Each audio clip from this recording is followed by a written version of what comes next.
Twisted turns on the track. Chapter 1. The roar of the engines was usually music to Dale Earnhardt Jr.'s ears. As he pulled his number 88 Chevy into the Talladega Superspeedway, he felt that familiar thrill course through his veins. The excitement of the race, the hunger for the checkered flag. This was his kingdom. But not today. As Dale Jr. gazed out over the 2.66-mile trioval track, a chill ran down his spine that had nothing to do with the Alabama wind whipping across the stands. Once again, the ghosts of races past had returned to haunt him. He could never forget that awful February afternoon in 2001 when his father, the legendary intimidator Dale Earnhardt Sr., crashed and died instantly in the final lap of the Daytona 500. The image was seared into Junior's brain forever, his dad's iconic black number 3 Monte Carlo slamming into the turn 4 wall at over 150 miles per hour before careening back onto the track, eventually coming to rest on the infield grass. No one forget that tragedy. Today another ghost had returned to remind him. As Dale Jr. pulled out onto the track for his warm-up laps, he thought he saw a black car flickering in his rearview. Rubbing his eyes, he glanced back. Nothing there now but an empty track. Must be seeing things already. He hadn't even taken the green flag yet. Lining up 8th for the start, Dale Jr. tried to focus, gripping the wheel tightly. The pace car pulled down pit road and the 40-car pack roared, thirsty for speed and glory. "Buagity buagity buagity, let's go racing boys," the commentators yelled. Junior hugged the inside line, picking off spots during the opening laps. Coming out of turn 2 on lap 15, he made his move to take the lead. Shooting past the number 18 with a surge of speed, he held down the gas and flew down the backstretch uncontested. Then he saw it. That phantom black Monte Carlo, cruising inches from his back bumper. Junior's heart stopped as he recognized the driver staring at him from beneath the iconic black helmet and shades, his late father. "No, not here," Junior rasped, blinking rapidly. But Dale Sr.'s ghost car stayed glued to his rear fender, floating silently across the track. Junior was so fixated checking his mirrors that he almost missed his braking point into turn 3. He stomped the pedal with a half-second to spare, tires smoking as he fought to regain control. It was the same turn where his father had lost his life all those years ago. Somehow Dale Jr. managed to straighten out the number 88 before crashing, narrowly avoiding the outside wall. But he'd slowed so much that 12 cars streaked past while he gathered himself. "Get it together," Junior growled, slapping the wheel. He couldn't throw a race over some vision. Or could he? Over the next agonizing laps, Dale Sr.'s ghost car continued stalking him. Each time Dale Jr. hit a straightaway and checked that rearview mirror, that black phantom Monte Carlo was there, inching up behind him. On lap 35, Jr. decided to confront his demon. Charging into turn 3 inches from his father's bumper, he braked dangerously late, determined to hold his line even if it meant trading paint. "Keep your nerve," he told himself. "There's nothing there." He clipped the apron exiting the turn, sparks flying as he feathered the throttle. But amazingly Dale Sr.'s shadow car stayed glued tight, never making contact despite over a foot of overlapping sheet metal. Impossible, was his mind playing tricks? Junior couldn't shake the icy sensation that the ghost wanted something from him here in this cursed turn. "Why are you haunting me?" Junior screamed, knuckles white on the wheel. "Just leave me alone." The ghost car floated forward, filling his windshield. Dale Sr.'s sunglasses reflected Junior's panicked face staring back at him. Then slowly, the black Monte Carlo began to dissolve, merging into Junior's Chevy until they appeared as one machine. Junior's breath caught in disbelief. He couldn't feel the ghost car or the track anymore, just endless blackness all around. It was like he'd been transported into another dimension. Suddenly, he glimpsed a bright point of light ahead. There, bathed in warm glow, stood his father, hand outstretched and smiling. Behind that familiar mustached face shone an infinite dazzling space Junior had never seen before. It both terrified and beckoned to him. His father spoke two words that echoed until everything went blinding white: "Join me." A scream tore from Junior's throat as two hands grabbed at him. He fought wildly before realizing it was two safety crew members pulling him from the mangled number 88 car. Steam poured from the destroyed engine and the windshield was shattered. "What happened?" Junior cried. "Where am I?" "You lost control and hit the wall out of turn 4, one rescuer said. Hard right into the outside barrier." Dazed, Junior stared at his crippled Chevy, firefighters working to douse flames from a ruptured fuel cell. It was a miracle he was even alive. The same area that had killed his dad. But what Junior remembered most was that warm glow in his father's eyes. And those words, "Join me." The ghosts would be back, Junior was now certain of that. He sensed his dad and those other fallen drivers wanted something from him. But what?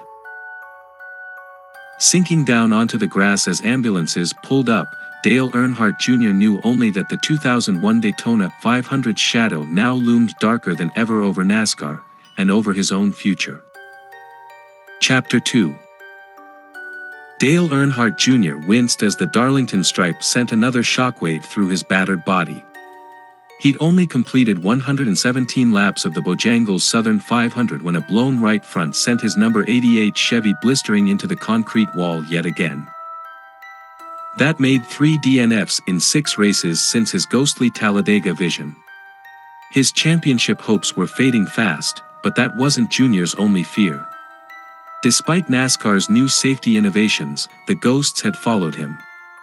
And their vengeance was mounting. "We can't keep self-destructing like this," said Tony Uri Jr., Dale's crew chief and cousin. He gave Junior's tense shoulder a squeeze. "But we'll figure this slump out together. Get your head straight again." If only it was that simple. Junior thought his head was plenty straight, the problem was the phantoms lurking inside it. Ever since Talladega he kept glimpsing his father Dale Sr.'s ghost car stalking from the shadows, the black number 3 beckoning Junior into darkness. But Dale Sr. wasn't the only restless spirit dropping in. Over races past, Junior swore he spied legend Alan Kovitsky's number 7 emerging from wrecks that claimed his 1992 championship life. He spotted ghosts of Clifford Allison, Davey, Adam Petty, so many bright rising stars snuffed out too early. They watched Junior with cold accusing eyes before evaporating again once the blood started flowing. Why him? What unfinished business did Dale Jr. have with the dead drivers haunting his mirrors? He had to figure out how to make them stop before he ended up a ghost himself. "Research," Dale muttered, boots echoing down the hallway of Hendrick's Motorsports Museum. If ghosts were voices from the past, that's where he had to search for clues. Junior stared into countless faces of drivers past, reading tale after tragic tale. But everywhere hung his father's spirit. Major wrecks often occurred on or around February 18th, the anniversary of Dale Sr.'s death. Was that a coincidence, or were the vengeful ghosts targeting that date? Dale Jr.'s skin crawled as he entered the final display, a replica of his dad's battered number 3 Chevy as craned from Daytona's turn 4 wall 16 years back. Morbid to reenact his fatal wreck that way, but it still drew crowds. Sometimes healing meant facing death's darkness. Junior couldn't bear examining the torn metal and ruined driver's seat long. But as he turned to leave, an odd framed quote on the exit wall stopped him. "He'll be the last Earnhardt to drive for me. That's for sure," Richard Childress, speaking about Dale Jr. joining RCR after finishing 2001 season. Junior froze. Chill bumps swept his body reading Childress' freakish 2002 prophecy, mentioning his number being the last in the Earnhardt line. In fact, Junior was poised to retire in 2017 before switching teams. Had fate decreed unfinished business with racing's tortured ghosts? I cheated death before maybe, Dale whispered, thinking of past brushes with the Reaper. We've all been lucky at times. But how long can we keep playing with fire at 200 miles an hour? The spirits themselves soon answered. That night Junior awoke screaming, sheets soaked in cold sweat. Fresh out of nightmares he couldn't recall, but one image lingered, his father's cold black car engulfed by hellish flames. Those phantom sunglasses reflected Junior burning too. Enough second chances. Something had to give. 2 days later Junior showed up unannounced on Richard Childress' doorstep, face etched with stubble and pain both. The old racing mogul had poured his life into Dale Sr. and promised to watch over Junior too after 2001 tragedy made them kin. If anyone understood unfinished business with ghosts, it was Richard. Childress' eyes misted seeing Junior so distraught. Come on in, son. Tell me what's going on. Over shots of strong whiskey courtesy Richard's private stock, Junior spilled his guts about the paranormal harassment. The elder driver absorbed all details without skepticism nor surprise. Instead he silently retrieved a small tin box filled with letters. After your daddy died I got all kinds of tales about folks seeing Dale's ghost haunting tracks where he ran, Richard said gently. Or his car watching them from the stands. Some spirits linger when lives get cut short, I reckon, clinging to their passions. Junior's hands quaked reading the fan accounts. So he wasn't alone or going crazy, but that somehow made the hauntings more real. They should have ended with his dad's death, not bled through the veil to torment NASCAR indefinitely. Why show me this now? Junior asked, wiping flooding eyes. You knew other drivers besides me were being spooked post-2001 then? Childress nodded grimly. Wasn't my place to spread such notions. Racing's dangerous enough without phantoms stirring superstitions. He sighed, gazing beyond Junior toward ghosts only he seemed able to see. But I remember your daddy's last words crossing that finish line week before Daytona 500 took him. Y'all better enjoy me while you can. A haunted silence passed between them, the chill certainty Dale Sr. had somehow foreseen or even summoned his looming fate. And not for the first time. Junior wondered if he too lived on borrowed time thanks to uncertain second chances. Perhaps the key to making peace with ghosts was unraveling 2001 Daytona's curse once and for all. Chapter 3. Dale Earnhardt Jr. braced himself as the black Impala carrying him and Richard Childress pulled through the abandoned Wilkesboro Speedway gates. Crumbling grandstands with weeds poking through once hosted raucous crowds. Now this place was a ghost town in most literal sense thanks to spirits residing within. Junior tightened his grip on the EMF meter they'd brought along. According to Richard, paranormal activity spiked yearly here mid-April around one driver's death anniversary. Bobby Isaac passed on August 14, 1977, Richard said, nodding to the empty track. But few remember him now. Won NASCAR Grand National Championship in 1970, even held record for fastest qualifying lap that stood for decades. But I'll never forget Bobby coming to me weeks before that fatal crash, haunted by a premonition. Richard's voice trailed off, eyes glazing as dark memories engulfed him. Buddy Baker Lounge, April 18, 1976. Richard, I'm telling you it was real. Bobby Isaac said, whiskey-tinged breath sharp with fear. I saw that black hearse plain as day carrying me to the cemetery. My racing number 11 on the license plate. Young Richard Childress watched his friend rub trembling hands over bloodshot eyes. Stoic Bobby was not given to hallucinations or histrionics even after one too many drinks. But tonight ghosts seemed perched on the veteran driver's slumped shoulders. Now Bobby, just slow down, Richard said. I know spooky dreams can seem mighty real waking up.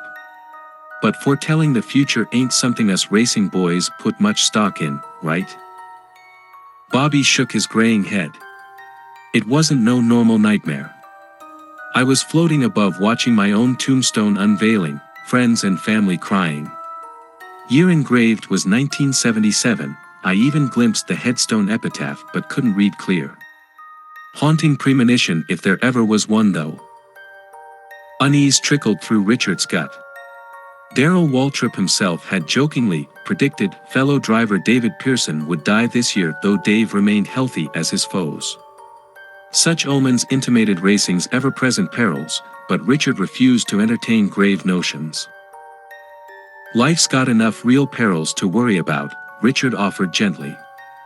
No use borrowing tombstone troubles till we're buried under M. Why not focus on taking that Harley of yours out on the road a while, maybe clear your thoughts? You think I ain't considered getting away a while? Bobby interrupted, eyes narrowing. But I can't outrun this, Richard. Death's got my number in 77, in more ways than one. Richard suppressed a shiver hearing his friend echo that chilling epitaph clue. Somehow Bobby Isaac knew he wouldn't see 1978 no matter what roads he traveled. Present day. The two men exited their car, breath frosting air that seemed to drop 20 degrees as they approached the abandoned speedway gates. Pulling out flashlight cut through murky twilight. Richard? You still with me? Dale Jr. asked, watching his companion staring off toward the decaying pit row.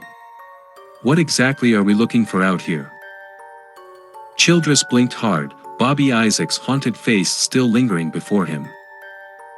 We're looking for Bobby himself, I suppose. He muttered.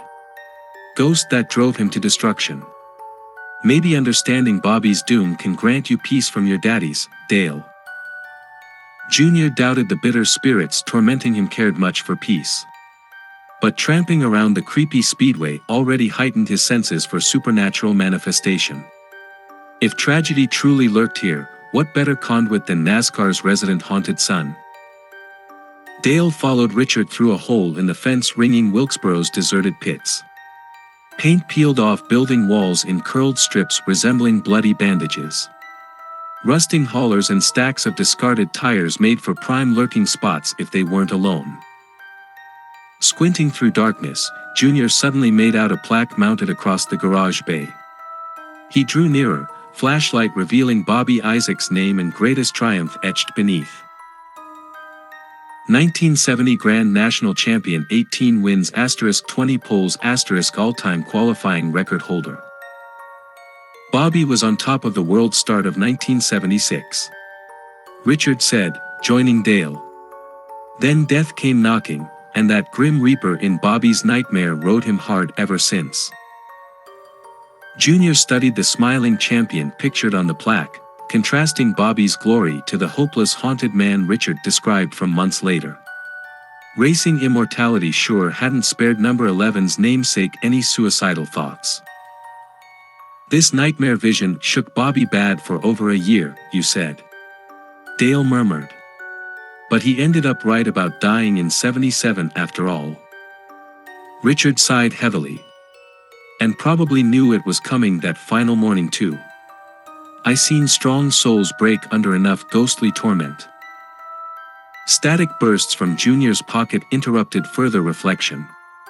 Retrieving the EMF meter, its LED display now flashed urgent red levels signaling high paranormal activity. Both men froze as Bobby Isaac's plaque before them suddenly crashed to cold concrete. Chapter 4. I'm telling you, Denny seems lost in his own head lately, Joe Gibbs murmured, helmet visors reflecting the Atlanta Motor Speedway night lights. Can't keep his Toyota riding smooth no matter what adjustments we make. Reckon this slump goes past mechanical gremlins. The venerable NASCAR owner paused, gazing toward Denny Hamlin arguing intensely with crew members after exiting his battered number 11. Fresh frustration twisted Gibbs' normally placid features. Ever since Denny's inexplicable Darlington crash 2 weeks back, an undeniable gloom pervaded their powerhouse team. And Gibbs realized their bad vibes emanated from more ghostly sources than Joe wanted to name aloud. Not just Hamlin's wreck either. Ominous mishaps plagued multiple top-tier organizations recently. Strange accidents hounded Kevin Harvick's bid for back-to-back titles. Kyle Busch nearly saw his season end along the Vegas wall thanks to a blown right front tire. Heavy hitters like Blaney, Logano, Keselowski all lost wheels or entire engines mysteriously mid-race despite no forewarning. Heart attacks on 200 miles per hour straightaways. Experiments in gravity gone wrong. Darrell Waltrip might have labeled such experiences unfortunate racing luck. But lately that luck seemed concentrated around certain haunted drivers. Joe didn't voice his deeper fears though, not wishing to spook young crew members with supernatural talk. Public team speculation focused on mundane mechanical issues plaguing Denny's ride. But privately Gibbs requested the NASCAR chaplain perform blessings over their cars and equipment. Never heard inviting some holy insurance against those unseen forces targeting his drivers lately, Joe figured. Unfortunately not even the Almighty could curb loose lips in NASCAR's gossip mill once phantoms crept onto everyone's radar. And Denny Hamlin proved the final deadly spark, setting Missouri's garages ablaze with ghostly rumors after grim Kansas events. Qualify near the front. But after lap 38 brought out a caution, catastrophe struck on pit road as Denny pulled out prematurely, seeking his stall directly into the path of A.J. Allmendinger barreling past at 55 miles per hour. Sickening crunches of colliding composite bodies and metal echoed across radios team-wide. Safety crews rushed toward the mangled remains of Allmendinger's number 47, rotated onto its nose by the massive impact, rear crushed beyond recognition. Miraculously AJ escaped serious injury thanks to recent safety innovations he helped pioneer. But for Denny Hamlin, the wreck unleashed personal demons no carbon fiber cocoon could protect against. Rushing to comfort his shaken driver, Coach Gibbs arrived to find EMTs struggling to pacify a nearly deranged Hamlin. Blood trickling down Denny's forehead went ignored while he grappled medics towards AJ's wreck. "Let me help get him out," Denny shouted frantically. "Oh God, don't be dead, not like this. I ain't living with that guilt." Confused but gentle, Coach led Denny toward care as others extricated AJ safely. Only later did Gibbs hear shocking truth behind Hamlin's hysterics post-crash. Reportedly, Denny claimed glimpsing the ghostly image of former JGR driver J.D. McDuffie overlaying AJ's number 47 machine as he exited his pit box. Driving directly through J.D.'s spectral Pontiac catalyzed suppressed childhood trauma within Denny. Back in 1991, when Hamlin was just 5 years old, J.D. McDuffie had perished from injuries sustained at Watkins Glen, the very first NASCAR fatality witnessed by young Denny on TV that day. Watching current teammate A.J. Allmendinger's car morph temporarily into J.D.'s wrecked ride unlocked that damage buried inside Hamlin's psyche ever since. Gibbs kept these revelations discreet as possible while counseling his rattled wheelman. But paranormal speculation spread like wildfire through NASCAR garages soon enough. Had Denny Hamlin's vision been an isolated incident, perhaps rumors stayed contained. But other drivers soon came forward with their own ghost encounters once Hamlin broke the supernatural ice. Fellow Toyota pilot Bubba Wallace reported seeing the gray ghost of Dick Trickle appear out of thin air on Charlotte's front stretch wearing number 24. The sight so unnerved Bubba that he nearly rear-ended leader Kyle Larson seconds later. "I know Dick Trickle passed years ago, but that was his car plain as day," insisted Bubba, who drove Trickle's throwback paint scheme earlier.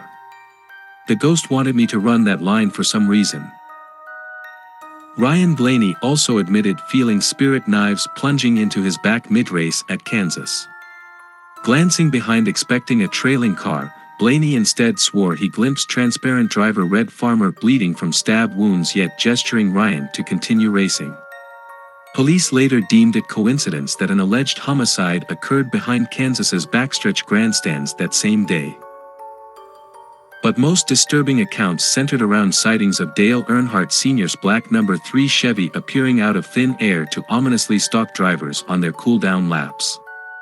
Ghostly intimidation by the intimidator himself. Whether skeptical fans or crew believed such stories was irrelevant once rampant media coverage brought phantom fever public. NASCAR dads everywhere soon swapped. Tales of unearthly vehicles glimpsed through campfire smoke or passing shadows. And a fearful certainty took root that same tragic forces claiming too many racing lives over the years now transcended mortality's veil. The sport might never shake lingering ghosts haunting its checkered legacy. Inside NASCAR's very heart, a fatherly team owner gazed mournfully toward this haunted racing future from Atlanta's Victory Lane. Joe Gibbs only prayed help might arrive before ghostly omens crashed more drivers chasing checkered hopes. Chapter 5. Dale Earnhardt Jr. shuddered, feeling the icy vault seal behind him. Only faint moonlight filtering through stained glass above kept the mournful chapel from utter darkness. He'd never understood Richard Childress visiting this crypt tucked beneath Talladega's outer wall whenever races stopped here. Too grim and unsettling. But tonight grim purpose drew Junior to this forgotten tomb. Gently he laid a single white rose atop the stone sarcophagus at room center, the earthly vessel housing Red Farmer's remains since 2018. If Junior had any hope contacting ghosts blighting NASCAR drivers lately, Red seemed ideal ambassador from the great beyond. As living legend and Alabama native, the late model icon mentored Junior early in his racing career. More crucially, Red embraced NASCAR's supernatural fray after Ryan Blaney reported a spectral farmer urging him on. Mid-Kansas race. The ghostly encounter happened around the same time an alleged homicide was occurring behind Kansas grandstands that day. So if morbid aspects of Red's death offered clues about restless spirits crossing back over to interfere with racing events, Dale Jr. aimed to channel them here. Settling cross-legged before his mentor's tomb, Junior closed eyes and slowed his breathing, mentally repeating Red's name like a meditative chant. Minutes passed until a strange pins and needles sensation crept down Junior's spine. The air grew heavier somehow, heady yet stale. He thought about lighting the candles he'd brought to focus the summoning. But instead Junior embraced the dark, letting his imagination fill the void. Gradually he found consciousness drifting until a warm golden glow cast everything in sharp relief. Dale Jr. stood alone on Talladega's start-slash-finish line facing the daunting high-banked oval stretched before him. Had he fallen asleep? But everything felt vibrant and real, smells of burnt rubber and oil mixing with spring Alabama breeze to create intoxicating atmosphere. Junior barely noticed the white sedan gliding silently past until it stopped further down the track, parking diagonally as if to block passage. Heart racing, Dale Jr. stumbled toward the mystery vehicle revealed now as a pristine 1970 Plymouth Roadrunner bearing Red Farmer's classic number 97 racing numerals. He'd know that car anywhere, one of many rides carrying Red to 700 career wins. Current owner Ralph Seagraves had. Red's Roadrunner encased inside Talladega's International Motorsports Hall of Fame for eternal safekeeping. But somehow the race car existed here with Junior inside his lucid vision. He drew cautiously closer as the driver's window slowly cranked down. Then a gruff voice laced with its trademark Tennessee twang drawled out. "Get in if you wanna talk, son. Ain't got all night now." Junior obeyed without hesitation, settling onto the Roadrunner's passenger bench. Their grinning back sat Red Farmer himself, turtle shell glasses and iconic red hair poking from beneath a simple dirt track helmet. He hadn't aged a day since their early days together. "Been a while, Junior." Red rasped warmly, eyes glinting. "Though we're probably overdue having us a talk." Dale Jr. could barely contain his excitement and questions. Red, I don't understand how. I mean, are you actually a ghost? Red replied matter-of-factly. I suppose that's what you call us old souls can't move on from this mortal coil. Death changes perspective some, but Talladega here still feels like home even without my earthly remains 6 feet under. He reached over to pat Junior's shoulder. I sensed you needing me lately, so figured I'd manifest some. We got unfinished business, it seems. Junior shivered, feeling Red's phantom touch. So Ryan Blaney really did see your ghost with stab wounds at Kansas? And other fallen drivers are haunting current racers too? Red nodded. Our deaths left open wounds festering too long. Years of regret and obsession create strong spirits, Junior. Your daddy Dale understands that better and most. Dale Sr., even here beyond Junior, couldn't avoid that shadow. Ryan glimpsed my spirit seeking justice. Red continued. I weren't quite ready leaving this world the way it happened. We ghosts are drawn toward righting past wrongs through the living. Justice. Junior whispered. Kansas rumors claimed Red died from vengeful stabbing by a bitter rival, a crime never solved officially. I wanted Ryan finishing my race since my killer stole that chance. Red said. Your daddy and others feel cheated too, hence the hauntings. We demand tribute. Junior shivered, hearing his suspicions confirmed. What kind of tribute? Red gazed at him solemnly. The kind only someone like you can provide, Dale. Someone tied by blood and destiny to this sport's soul. Cryptic goosebumps raised on Junior's arms. Did helping ghosts from NASCAR's past finally mean embracing his haunted lineage beside them? Becoming the sport's supernatural steward even now? Red seemed to read his thoughts. I know it's much laying this burden on you, son. But you're the last Earnhardt standing. Your daddy and I both think it's time you accept true responsibility going forward, for all of us. Us, the word echoed ominously between them. Time itself seemed to slow, awaiting Junior's answer through this realm between worlds. Sitting inside Red's phantom Plymouth at ghostly Talladega's finish line, Dale Jr. glimpsed the infinite fates racing beyond death's checkered flag. And he knew only one path remained to confront them. Chapter 6. Rick Hendrick winced, hearing yet another agonized wail echo from the medical trailer behind him. Glancing back toward that makeshift morgue where Cody Ware's sheet-covered body lay, a fresh wave of grief threatened to buckle the team owner's legs. Barely an hour had passed since Cody's number 51 Rick Ware racing Chevy lost control at 195 miles per hour along Talladega's backstraight. That wild sideways ride ultimately sent the young racer nose first into the inside wall for a catastrophic frontal impact no safety cage could withstand. This marked Hendrick Motorsports' 4th driver fatality in 5 months somehow. First came Chase Elliott getting T-boned at Daytona's 50th running by a suddenly driverless car. Kyle Larson perished next when his McDonald's ride erupted horrifically in Daytona 500 flames. No one could explain. Then Alex Bowman suffered a fatal pit road accident at Dega's spring race, eerily reminiscent of a rival Hendrick crew member losing his life there years before. Now Cody Ware added another tragic twist of fate to HMS's spiraling misfortunes. Witnesses couldn't explain why Cody's car snapped so severely mid-corner. And Rick Hendrick had run out of rational excuses for his organization's bizarre haunted streak too.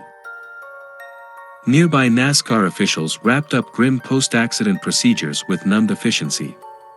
But their usual poker faces betrayed escalating fears over festering spirit forces infiltrating stock car racing.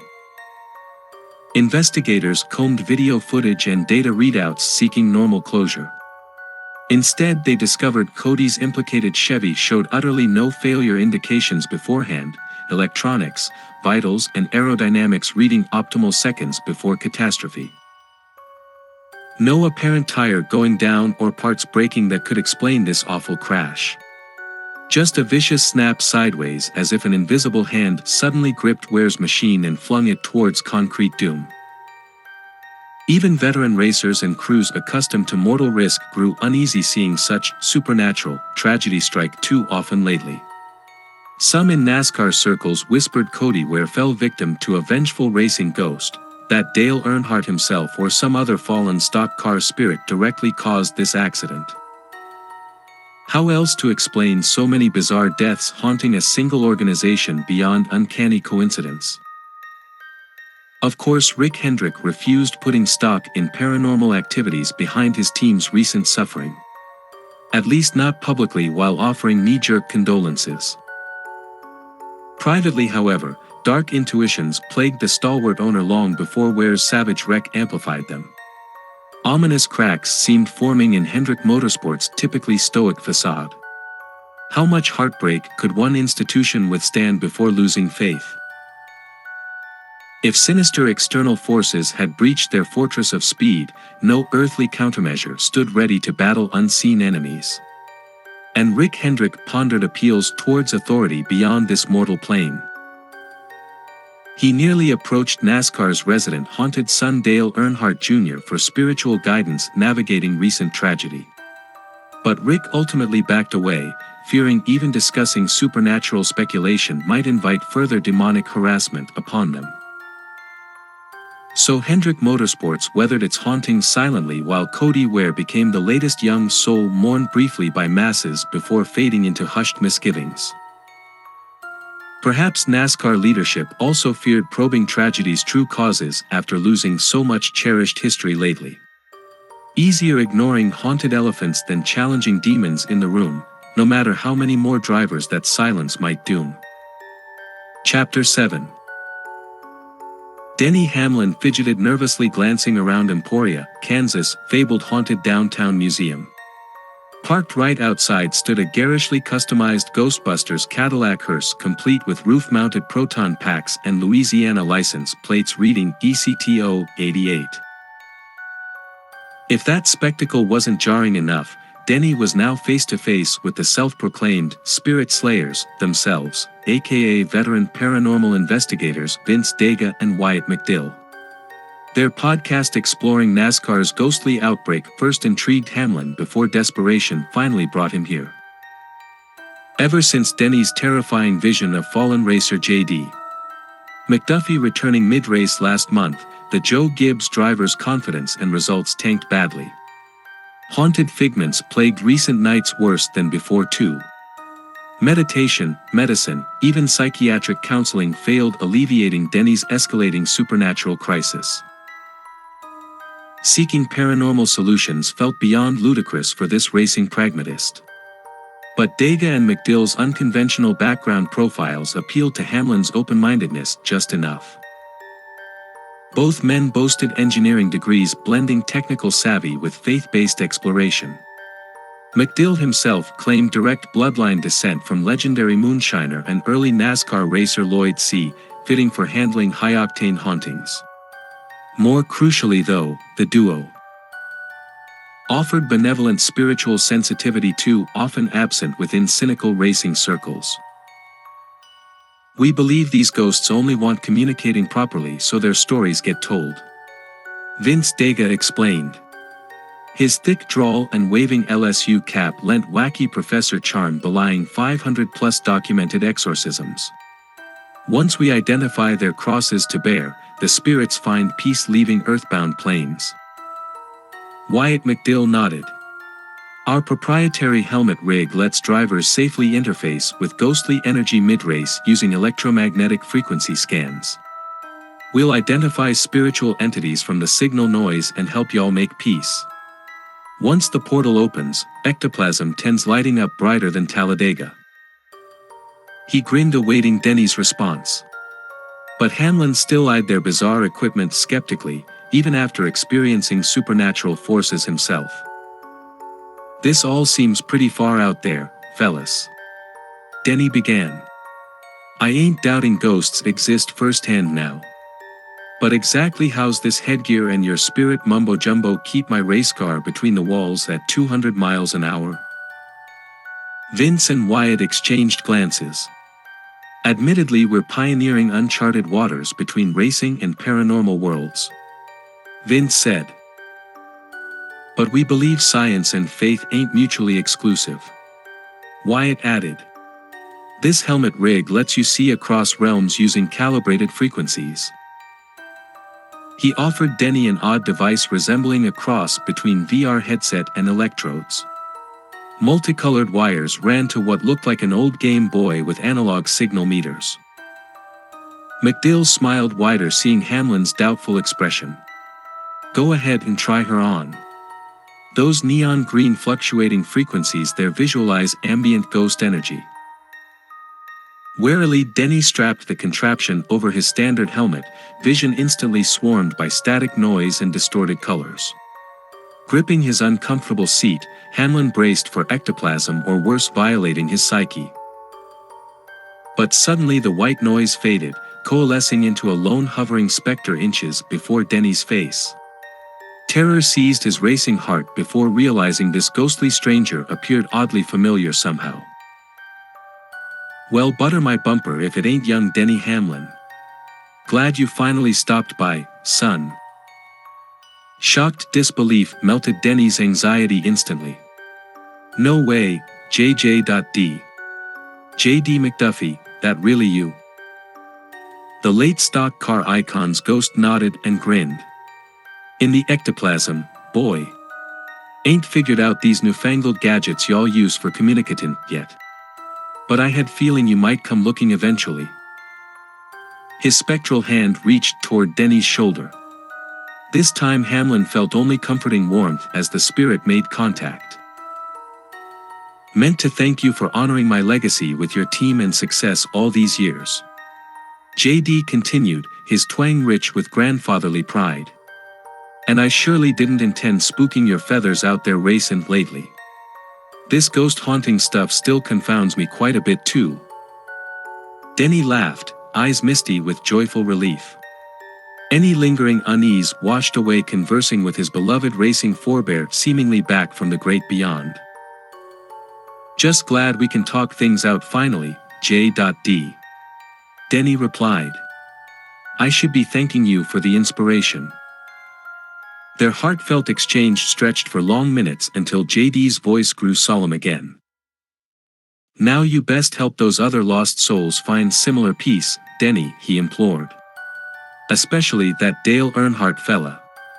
He's stirring up no end of ruckus beyond the grave lately. Denny frowned nervously. Placating intimidator ghosts seemed too tall in order for any mere mortal, especially himself. But before Hamlin could object, J.D. McDuffie's specter flashed one last smile and vanished from sight. The paranormal visor's brilliant colors faded abruptly back to mundane reality too. As Denny blinked, dumbfounded by his glimpse beyond the veil, lead investigators Daga and McDill watched eagerly for confirmation their ghost machine achieved real spirit communication after all. Chapter 8. Ghosts my ass. Ain't no such things haunting racetracks, except maybe some boozed-up fans. Surly skepticism dripped from Clint Bowyer's voice addressing recent spectral controversies overshadowing NASCAR headlines. The notoriously no-nonsense Kansas racer stirred packed media rooms confronting the paranormal madness he felt overtook his beloved sport lately. All this ghost mumbo-jumbo is just excuses for sloppy driving and dumb luck, Bowyer declared. We got enough real threats out there running 200 miles an hour without chasing phantoms in our heads too. Jaws dropped hearing such brash dismissal of supernatural forces plaguing many household names and threatening entire racing legacies. But if anyone remained unfazed by fellow drivers' reported ghost encounters lately, it was Bowyer. Perhaps his flinty Midwestern temperament insulated from flights of fancy. Or maybe Clint guarded against acknowledging extrasensory omens that could rattle one's steel nerve at those speeds. Either way, he doubled down on demystifying tragedy rather than appeasing irrational fears. NASCAR already getting too soft with this safety bubble wrap and politically correct nonsense. Clint continued, tones turning angry. Used to be only the strong and bold survived out here. Now we got sponsors and officials jumping at shadows and kneeling to snowflake sensitivities." He shook his head ruefully.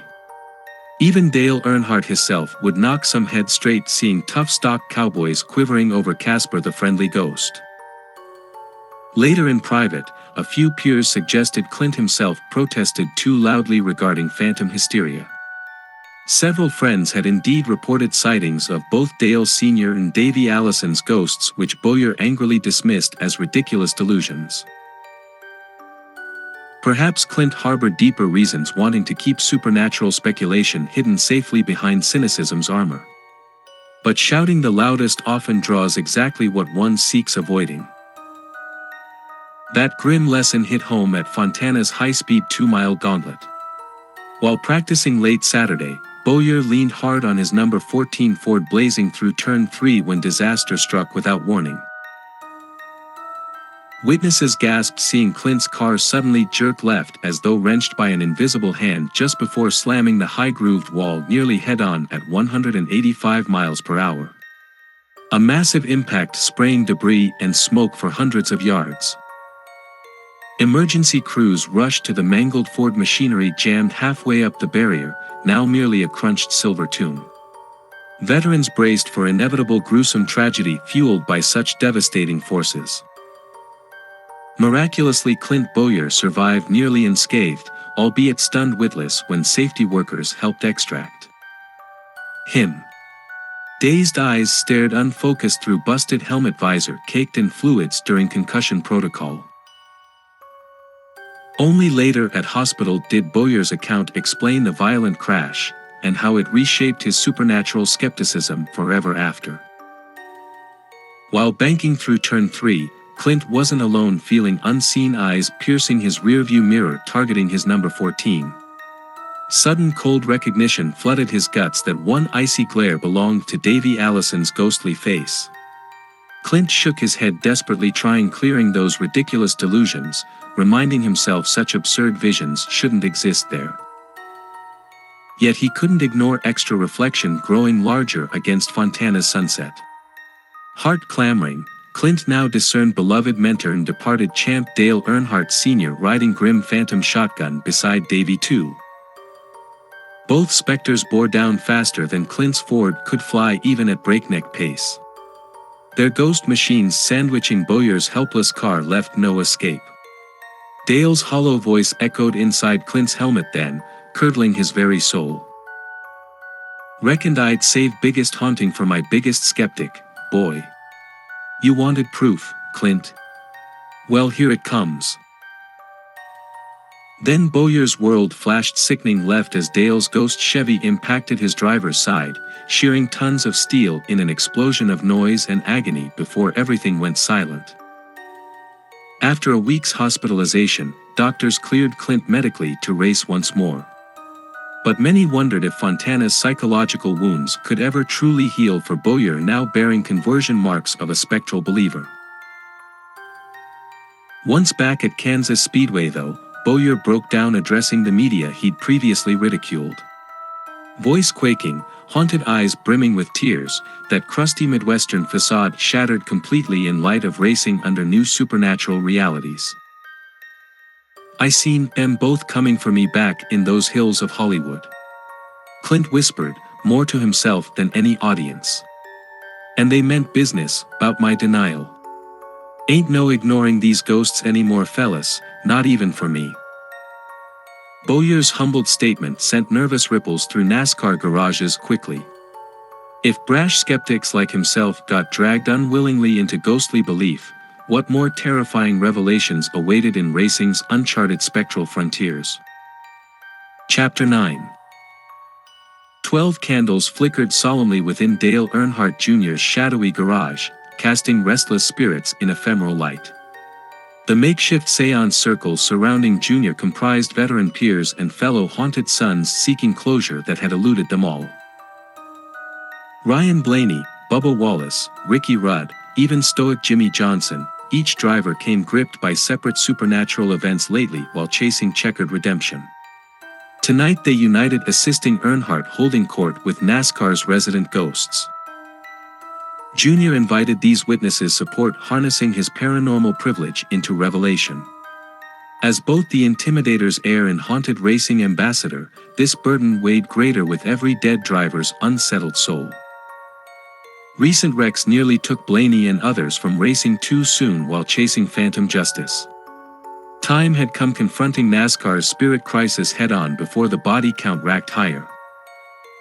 Settling around the makeshift altar between parked cars, Jr. addressed the group gravely. "I've lived my whole life under our sport's haunted legacy since Daddy passed. Now losing him and others all over again lately shows we must face truths beyond mortal roads. Answers lie on the other side for saving tomorrow." The circle joined hands as Jr. lit a bundled herb candle conjuring protective spirits, white for purity, red calling loved ones home. Twin pillar flames soon mingled, casting the scene in rosy glow. "I call upon benevolent ghosts and spirit guides to convene respectfully with us," Dale announced, letting salt and smoky air consecrate the site. "Reveal thy restless account so we drivers might find closure in life and beyond." Canted the invocation repeatedly until his consciousness floated outside mortal trappings. From that detached state, he visualized racing's phantoms approaching through candle smoke to reveal secrets in the lambent coals. Gradually the rosy candle flames seemed shaping into spirit faces, Dale's breath caught seeing his father's visage materializing first. Gentle yet weary eyes under the iconic mustache and shades gazed back as a familiar baritone drawl addressed them directly. "Evening, boys, glad y'all take these hauntings serious enough for some straight talk now. Sure as hell beats screaming unheard at young fools rattling my cage out there every Sunday." The Intimidator's fiery mirage glanced around their group as if taking ghostly attendance. Behind Earnhardt Sr.'s shoulder hovered glimpses of Adam Petty, Neil Bonnet, Davey Allison, and too many more souls claimed racing past. Jr. swallowed hard witnessing the stories staring back from beyond mortal planes. He steeled himself addressing his father's spirit again. "Was hoping you might explain the forces compelling all these hauntings lately, Daddy. We drivers are losing lives and minds facing ghosts past and present." Dale Sr. nodded, smoke curling his craggy smile. "History always demands greater sacrifices, Dale boy. And this sport's checkered legacy needs protecting by any means now, including unnatural ones." Cryptic ominous chills ran through their circle. Before Jr. pressed further, another phantasm interceded, Bobby Isaac appearing strangely corporal down to his fireproof kit labeled Moog No. 11. "What he means is we already dead drivers feel forgotten by all this glitz and glamour lately." Bobby rasped bitterly, one ghostly tire kicking at candles. "Our life's work gets whitewashed, turning delicate fans away from racin' roots built by bold Southern culture." Murmurs rose from both spirit and mortal participants. But Bobby's rant built hotter, fueled by righteous fires in death now unquenched from life. "Y'all only invoke our ghostly faces when it serves selling tickets or video games nowadays. Rest of the time it's foreign stars and West Coast snowflakes raking in money that should go toward proper racing legacies." Dale Jr. absorbed this scolding specter uneasily. Had NASCAR's progress really forsaken humble foundations enough to stir this unrest literally beyond the grave? Before he replied though, another phantom figure joined the expanding vigil. Red Farmer's smiling ghost tips his trademark fedora brim respectfully towards Jr. and their seance. "Evening, gents. Y'all come to Talladega seeking wisdom from us ghosts, I hear. Well, this here Honstradamus got insight aplenty." He winked playfully. "I'd start recommending a Big Legends tribute race myself, allowing old spirits stretching our translucent legs again. Give the fans a proper supernatural show. Maybe a Ghost Series tour." Junior's gaze swept the enwrapped seance participants and their visiting specters.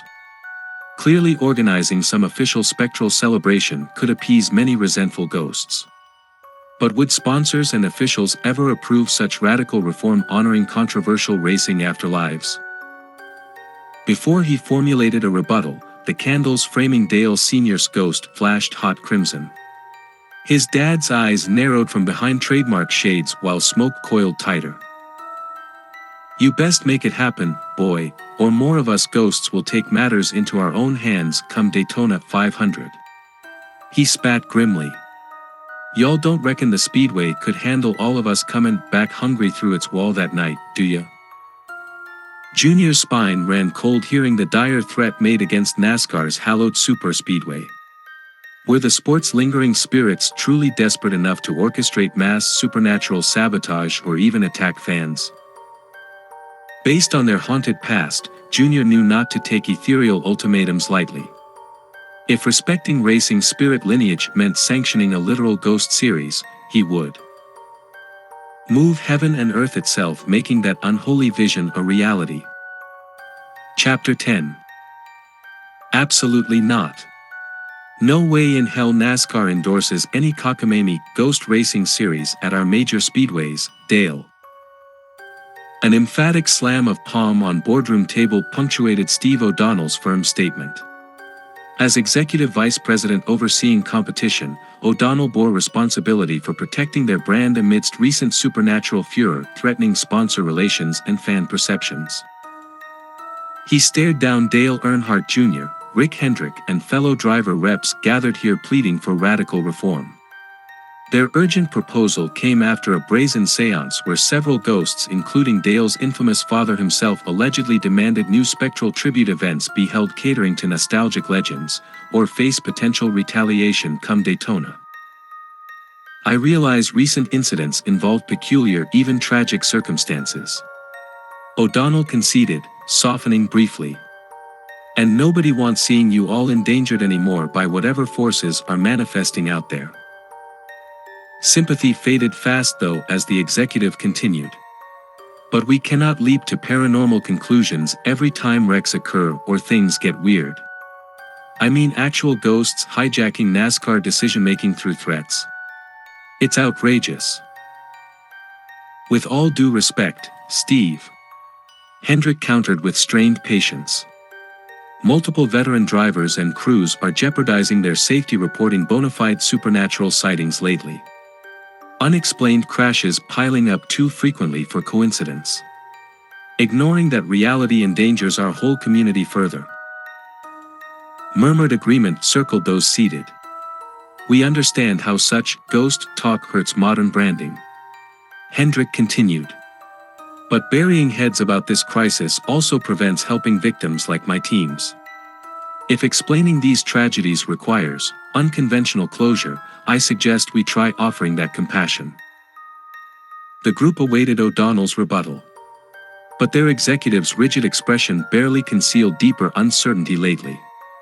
Privately, even NASCAR leadership grew disturbed by escalating hauntings, which medical science failed explaining. Steve sighed heavily, glancing between his principals and windows overlooking Daytona's famous steep banks. Somewhere under green expanse lay ashes of O'Donnell's own relative, 1960s racer Eddie Sachs perished chasing racing immortality. Had Steve's long career now come full circle grappling literal ghosts chasing such eternities? O'Donnell turned back solemnly towards Dale and Rick. "Very well, out of respect we'll explore accommodating select tributes for fallen racers at specific tracks. Provided all supernatural discussion remains discreet from fans and media. But we maintain public PR focus on safety improvements and investigating non-paranormal factors behind accidents." He stared pointedly at Junior. "No formal acknowledgement of ghosts without ironclad proof, am I clear?" Dale bristled but nodded. They'd passed the first gate towards appeasing vengeful spirits in NASCAR's midst. Further progress persuading the powers that be embracing full spectral spotlights would have to come later. Baby steps balancing racing politics while lives hung in balance. Still, Dale couldn't ignore his father's warning uttered by Talladega's sprawling banks right outside too. Grim visions pierced Junior's thoughts suddenly, cascading phantom stock cars piercing those steep walls under dead star-filled skies. Hideous spectacles sending fans fleeing Daytona's grandstands for their mortal lives. And his father's mocking laughter trailing behind it all. Dale shook himself alert, hoping their concessions might prevent such awful prophecy coming to pass someday. But he knew deep down only crossing fate's checkered flag themselves could grant full peace among NASCAR's lingering ghosts. Walking past Steve's office later, Junior overheard his father's hissed epithet echoing once more. "You can't negotiate with spirits, boy, especially US ghosts intent on taking what we're owed in blood." Chapter 11. Dale Earnhardt Jr. gazed thoughtfully toward the latest oddity gracing his garage office, a prominently displayed case holding 3 strange artifacts related to NASCAR's deep haunted history. Junior couldn't recall exactly when the anonymous courier first delivered this unmarked relic package. But shortly after his surreal spirit encounter at Talladega, these items mysteriously appeared along with an unsigned note reading simply, "Seek truth from the past to navigate our sport's haunted future, your friendly ghost." Such cryptic messages would likely weird out most folks. But Junior gladly embraced any help unraveling recent supernatural mysteries now threatening NASCAR's integrity across mortal and spirit worlds. And these objects exuded otherworldly allure immediately. Nestled inside the padded case rested 3 odd conduits possibly linking eras. First came a pocket watch ticking audibly despite tarnished bronze casing and unreadable face. No visible brand or serial numbers marked its cryptic surface. But Dale Jr. sensed hair's rising proximity to the strange timepiece, as if it recorded not just hours and minutes but literal lifetimes too. The second item appeared more ordinary if equally mystifying in context, a rumpled late 80s NASCAR inspection sheet noting illegal modifications on Pioneer Racer Junior Johnson's equipment prior to a championship race. One scribbled signature at bottom caught Junior's eye, informing penalties that nearly cost Johnson that season's title before later reversing the suspension altogether. It read simply, TC. Finally, Dale Jr.'s gaze rested upon the display's most striking artifact, a pristine blue and yellow racing helmet with bold lettering across the crown, Dale. No mistaking signature Earnhardt family colors and iconography. But instead of trademark bold number 3 gracing helmet side, this version featured Junior's own number 8 insignia he inherited after his father died. Along the signature tribal stripping below ran an unfamiliar Latin phrase translating to past, present and future. Junior shook his head, marveling at objects with such seemingly disjointed connection to eras. Yet he couldn't ignore deeper purpose resonating from their new shrine built to aid living drivers communing with restless ghosts. Someone or something clearly guides these artifacts across forbidden boundaries as conduits. But who? And to what ultimate end pertaining to NASCAR's hauntings? A sudden knock at his office door interrupted further reflection. Before Junior answered, the barrier swung open abruptly, allowing 2 familiar faces striding in uninvited, veteran racing commentator Mike Joy and his younger peer, rising announcer Alex Bowman. Both men wore Fox Sports polo shirts looking mildly out of place, framed by checkered flags and signed memorabilia comprising Junior's garage walls. Bowman smiled, walking toward Dale's trophy case, shaking hands like an old pal rather than nostalgic voyeur. "Junior, appreciate you taking the time hearing our pitch before things get wild again," Alex said breezily while his veteran companion set up a folding projector screen. "Mike and I come bearing an innovative proposal partnering our brands confronting recent ugly troubles." Dale Jr. raised his eyebrows, amused by this odd scene playing out. "Don't recall scheduling any pitch meetings or signing paperwork with you boys. But I'll bite. What exactly did you all have in mind confronting NASCAR's paranormal pest problem? Mike answered this time, his normally affable television voice turning graver. Quite simply, we aim providing safe public space allowing you to address raging spirit matters, Dale. Before vengeful ghosts and their restless agendas get more good drivers injured, or worse. Junior frowned slightly. A spirit medium doing an interview ain't exactly groundbreaking. Besties, most fans still ain't ready for that talk distracting from Sunday racing. Ah, but we don't aim preaching just to the converted. Alex interjected excitedly. Our live-streamed web show concept uses your insider authority, bridging all audiences, rational and fringe folks alike. Even winning over the most cynical spirits. He fished inside his sport coat, producing an ornate glass flask half filled with crystal blue liquid. Alex grinned wider as the flask began visibly steaming. Bioectoplasmic resonance extractor. Alex exclaimed proudly. Distilled from pure ambient ghost energy using antique radium glassware. Dale Jr. and Mike both stared bewildered as their younger peer casually pocketed the haunted container. I'm still not quite following your master plan here, fellas. Junior managed finally. This web show stuff better not involve unleashing more spirits on the problem. Alex looked almost hurt. Quite the opposite. We isolate troublesome ghosts on board while you commune solutions using spiritual psychology. A benevolent containment measure. Indeed. Mike Joy added calmly. You've become inadvertent paranormal lightning rod lately, Dale. Why not harness that power constructively before things turn uglier? He unfurled the projector screen, revealing flashy branding for some venture called Poltercast, Ghostbusting Ghouls since 2023. Junior nearly laughed at the ludicrous graphics and premise described. Yet he couldn't deny possible merits toward their unconventional aims. Every perspective helped taming supernatural tensions lately, and better solutions seemed in short supply. Also helps that myself and Alex here share, shall we say, extra professional stakes in containing certain dangerous entities. Mike concluded. Was that quiet pain in the veteran announcer's tone? Before Junior digested this new wrinkle, blurry projector footage cut to older damaged racing footage. Squinting closer, Dale Jr. discerned chilling familiarity, his father's fatal 2001 Daytona 500 crash site.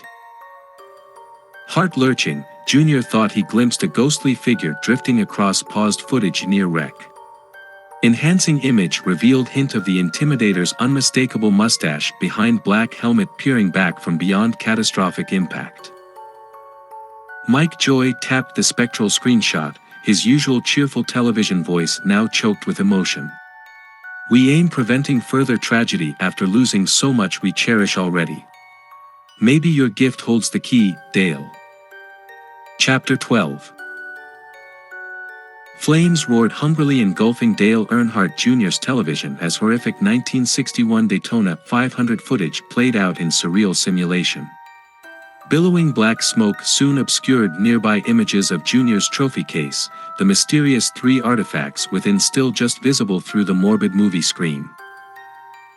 Mike Joy's ghostly hand pointed toward the racing inferno, his normally cheerful voice waited in deathly recollection as the scene replayed his friend's demise. Few folks today recall fiery wreck killing Marvin Panch back in NASCAR's wild early era at Daytona. Joy said. But that awful qualifying crash in '61 haunted me for decades. Junior tore his eyes away from the gruesome fatal replay long enough to glimpse tears streaking Mike's face as he continued bitterly. I was 7 years old watching Hero Panch erupt into a human torchball barely yards from me in some rickety grandstand. Can still hear his dying screams, piercing smell of scorched flesh and burnt fuel. He trembled visibly, facing the past's traumatic resurrection. Junior reached to comfort his friend, but Mike was already back in that long-buried nightmare. Then everything got weird once the smoke and chaos cleared.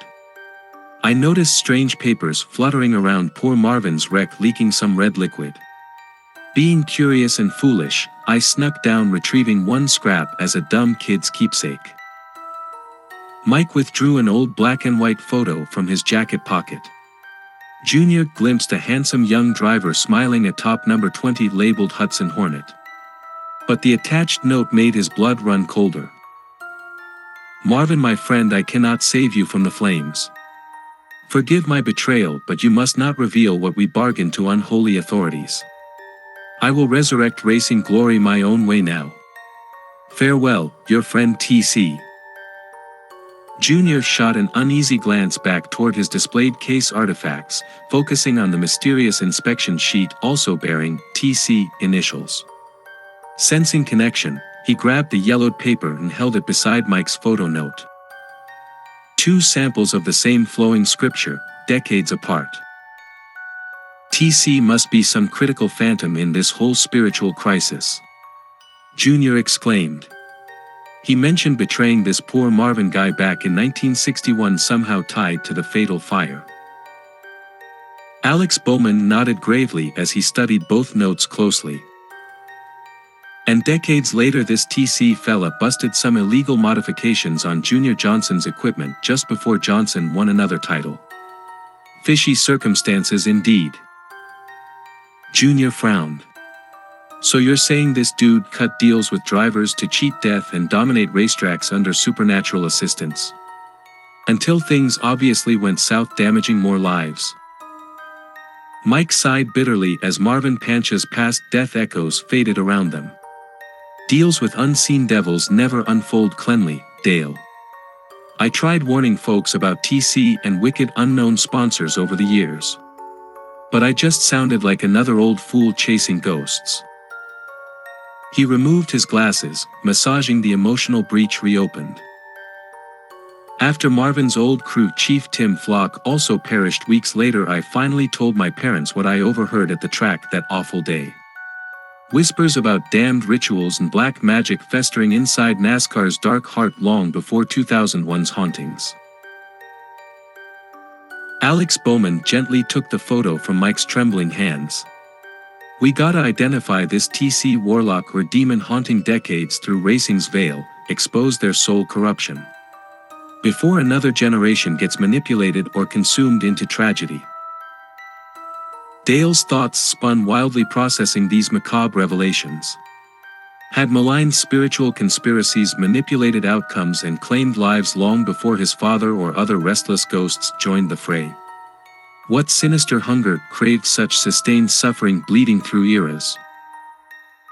He examined again the trio of artifacts upon his desk: timepiece, aged inspection sheet, mystery racing helmet, artifacts tied together spanning past through future. The Latin phrase inscribed on that helmet now took on more ominous translation. Through past, present, and future. As the others continued theorizing nearby, Junior gently lifted the helmet, feeling its unnatural weight. Staring into the dark visor, he swore fresh blood now dripped from his reflection's empty eyes. Swirling red currents framed the shadowy shape of another face impose over his, wary specter with wild receding hair and predatory grin. With trembling breath, Junior read the demon's name forming across his haunted reflection. Timothy Custer. Fiery panic shot through Junior's veins. He screamed, hurling the possessed object away from him, where it crashed into the artifact case, fracturing glass protecting strange suspended contents within. Horrified, the three witnesses watched as the damaged helmet tumbled toward evil glowing fluids now leaking from Alex's broken ectoplasm extractor convert's glass tube. Chapter 13. Dale Earnhardt Jr. felt bile rise watching hooded figures chant around a pentagram ablaze on Daytona International Speedway's darkened infield. Towering nearby stood an effigy wrapped in white number 3 flag colors and chicken wire, framed unsettlingly like his late father. Junior rubbed his eyes, trying to dispel this midnight spectacle mere hours before NASCAR's crown jewel event. But the grim scene persisted now, including an altar draped in black, golden goblet glinting atop it. Please Lord, tell me this is just another haunting vision. Junior whispered. But his nervous peers nearby confirmed the awful reality unfolding. Some manic faction had breached top security, installing this archaic tribute shrine seeking to appease resentment from beyond the grave. All while race teams and fans slept, unaware of the supernatural sabotage unfolding literally on hallowed ground. Daga pagans up to their old spells again, it seems, rasped Red Farmer's sudden twang beside Dale. The ghostly racing patriarch tipped his trademark fedora, scowling toward the gathering dark forces. Buncha local warlock wannabes get antsy this time each year, I reckon. Sense that thin veil between worlds floating over these grandstands, hungry for a peek behind curtain. Dale Jr. winced hearing his mentor's casual observations. How many times had these fringe witch circles or other occult opportunists co-opted tragedy near Alabama's unholy racetrack, seeking deadly divinations?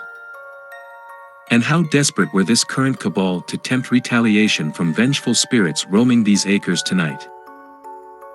Swallowing fear, Junior left his supernatural confidants heading down the banking alone. Whatever magnetic force drew him toward the eye of brewing spiritual tempests now dragged his boots forward reluctantly.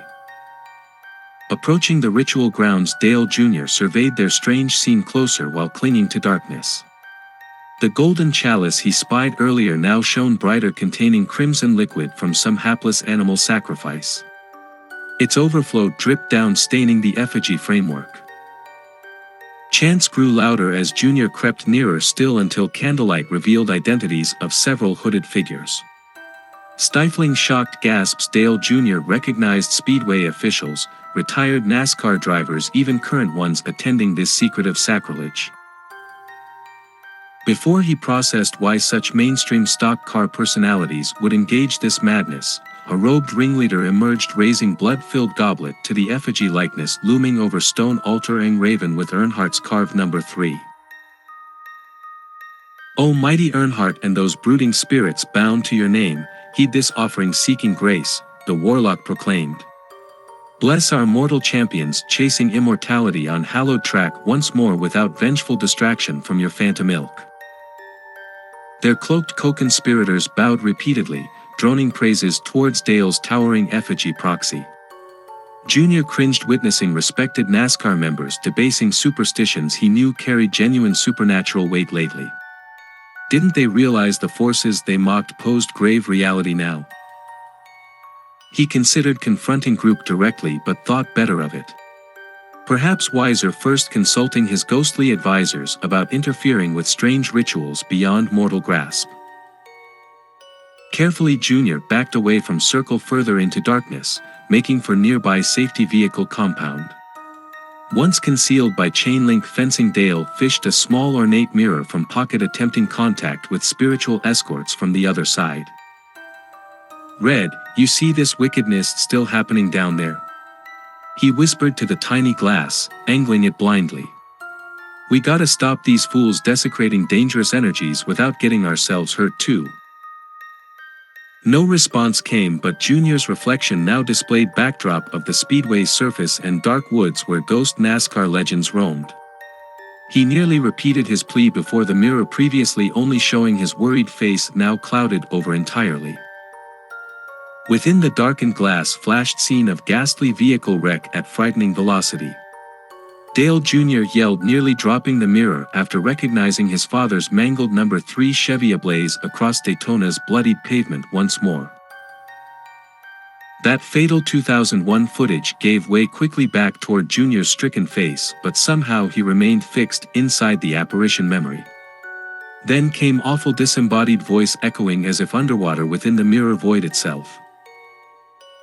Reckon these living varmints need reminding who the real intimidator be round here again. Junior screamed, seeing his own reflection replaced by vengeful grin of Dale Earnhardt's raging ghost staring back. Wicked cackles filled his reeling mind while the eldritch mirror slipped from Junior's grasp, falling back to earth. It landed facing the Speedway beyond Junior's hunched, sweat-drenched form, angled, capturing occult ritual still unfolding down below. Peering over cautiously, Dale Jr. now witnessed previously spotlighted effigy framework igniting violently into a towering spectral inferno over Daytona's super-stretched banking. The sight paralyzed Jr. with overwhelming dread. Against mirror-framed backdrop of night fires arose hundreds more ghostly cars led by his father's black number 3 machine bleeding through the veil. And he knew then none could feasibly withstand inevitable wrath those unseen motors intended unleashing here before dawn. Earnhardt Jr. raced panicking toward Talladega's mansion ruins seeking last resort refuge. But he feared not even hallowed ground might spare living mortals from fury about to manifest, ushering NASCAR's darkest day yet. Chapter 14. Dale Earnhardt Jr. rushed toward Talladega Speedway's admin offices, heart clamoring. He hoped someone alive might provide refuge from the occult catastrophe unfolding on nearby track mesas. Bursting through glass doors, Jr. found assorted NASCAR executives arguing round a television broadcasting strange scenes. Pointing nervously, the officials drew his attention where commentators displayed aerial footage of Daytona Speedway's famous high banks now virtually obscured by spiraling dark storm clouds despite the night hour. Hair raised on Jr.'s neck considering the supernatural implications here mere hours before green flags dropped. To launch the sport's biggest race. Had reckless ceremonial forces from last eve already unleashed dangerous otherworldly reprisals? Dale, thank God you're here. Steve O'Donnell exclaimed, grasping Jr.'s shoulder tightly. The stressed NASCAR VP's eyes appeared haunted, witnessing functionality unraveling on screens despite no earthly weather explaining the disturbing transformation jeopardizing their crown jewel event scheduled shortly. Our own people reporting totally peculiar incidents down in Daytona since last night too. O'Donnell added breathlessly. Strange equipment glitches and sightings, feeling haunted vibes from the grandstands themselves. And now these damned. I mean literally unholy storm particles circling the whole damned speedway. He stabbed frustrated fingers toward the TV displaying reality devolving by the minute at Super Speedway swarmed now by roiling darkness. Jr. gulped nervously. I witnessed some unauthorized rituals late night down on the backstraight banking. He confessed slowly. Might have stirred up restless spirits beyond my control sadly. All meant showing respects towards Dad and past drivers, but...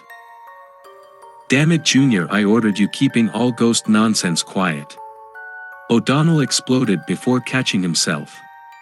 He glanced warily toward the anomalous skies as though half expecting ethereal eavesdroppers swooping down further punishing sacrilege here. You can't feed these occult crackpots playing supernatural games. Steve continued harshly, albeit hushed. Don't care if you talked with Richard Petty's ghost itself. We got way bigger fish to fry keeping real fans and drivers safe from superstitious chaos. He marched toward the Speedway's makeshift altar still standing below the rocketing dark spires, determination trumping dread towards confronting the spiraling crisis. I'm taking back control, dismantling this unholy eyesore myself before any more spirits or hellspawn rise up against us. No, Steve, wait. Horrified, Jr. grabbed vainly to stop him, but O'Donnell pushed away. Vague understanding too little too late warned Jr. that desecrating the unstable shrine would only enrage tenuous, ghostly forces further. Moments later, reality proved more diabolical than any theory. Without warning, the towering special effigy framework erupted into hellish red flames lancing high as nearby grandstand tops. Steve retreated screaming with smoking jacket from the terrifying ignition displaying no natural source or accelerant. Behind the satanic blaze now swirled riotous entities with lething swirling smiles and flames for eyes before evaporating as suddenly as they came. Behold the powers we serve, mortals, their disembodied voices echoed in sadistic chorus. Your precious kingdom built by those now beholden unto us through cursed pacts. Maniacal laughter assaulted all eardrums present, while framed photos on office walls showcasing decades of Victory Lane celebrations now morphed impossibly into ghastly death portraits. Legends like Dale Earnhardt, Bill Elliott, Cale Yarborough and more stared back with hollow flaming orbs from expectedly proud posing. Peeling wallpaper revealed spidery scripture in ancient languages no academic translated for centuries of lost history. Everyone fled office screaming, radios and phones mysteriously dead, killing communications. It was afforded brief sanctuary within the compound before blood-curdling cries outside signaled demonic forces breaching these walls too. All around the haunted speedway grounds arose ominous wails joining demented cackles. Nightmarish mutations of once familiar machinery and memories warped the metaphysical landscape as reality broke down. In the trembling darkness, Junior glimpsed legendary racer Red Farmer's form wearing a tortured expression like none the stalwart rebel's face bore before in life or death. Never wanted no cursed devils holding my soul ransom to play immortal puppet. Red cried bitterly amidst the chaos. We got duped unto disaster, same as all these other haunted fools chasing glory. His phantom fingers reached desperately toward Junior, seeking cleansing salvation perhaps. But before Junior rushed to grab the outstretched hand, Red's glowing shape flashed inferno crimson abruptly. Too late for this old sinner now, or likely any of us here. Just win your race or die trying, boy. With that cryptic plea, Farmer's specter vanished, same as preceding sanity, leaving NASCAR's chaotic epicenter.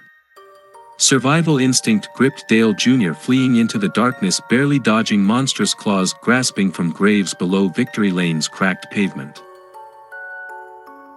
No sane racers or other living souls would likely survive this supernatural onslaught unleashed by good intentions and forbidden temptations. Chapter 15. Howling gale winds couldn't drown the bone-chilling screams pursuing Dale Earnhardt Jr. through Talladega Superspeedway's swirling darkness. Behind his fleeing boots, unearthly creatures shattered reality itself, corroding the sacred racetrack, its legends and living caretakers all at once.